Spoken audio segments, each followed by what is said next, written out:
ちゃんたらいです。で今日はですね、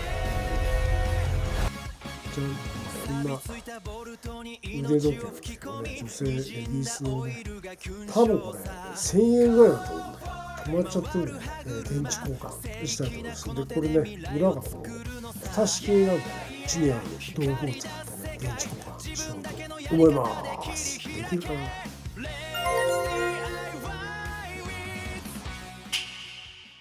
まずこの蓋式のあれをどうやったんですかというと、よく見るとね、ここにあるな、隙間が、こういう隙間が、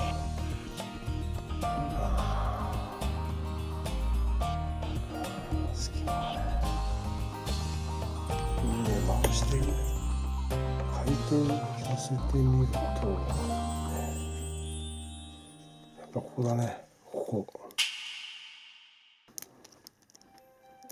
傷をつけないようにガードして、どこ行った。うわ、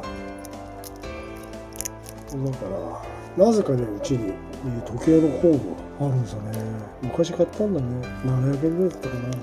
これね、こじるこのナイフのようなね、先じゃなんだな。ちょっとあれかな、危ないねこれね。危ない。手切っちゃうのね。でこれ開いた。測った間ね。なるほど。テープは一石二鳥。これね、外す時もセロハンテープ貼っておくと良いかもしれないね。中はこんな感じで安物って感じだね、やっぱりね。だってさ、電池がさ SR626SW こんなの見たことないよ。ホームセンターでも売ってないからネットでね取り寄せたんですね。見てよ中身。これでも忘れたら分かったね。何なんだこのプラスチックの。こんなねシンプルな構造だよ。こんな腕時計見たことないけどね、さすが1000円。そしたら、ね、電池を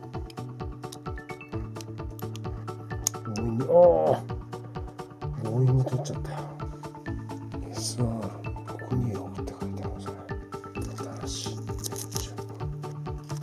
新しい電池だけ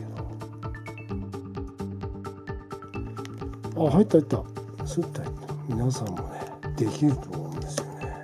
これさ、ちょっと蓋してみよう。蓋して、とりあえずこれで押さえての、動いたね。ちゃんとした電池だ。よかった。もう一回構造なんかこんなだもんね。入ったよね。そしてパッキンもさ、何もないから防水ゼロだよねこれね。ウォーターレジスト&バー5バー、本当かいね。防水機能あるかい。どうしたらもう戻していくか。字をなるべくこれであれかね、面白いかね。これできたかね。これでしまった。よいしょ。実もつかず。よし、じゃあ41分にして。よし、ここで OK。よし、動いた。OK。はい、ということで今日は、裏蓋が蓋式のね、腕時計の電池交換やりました。うまくできた。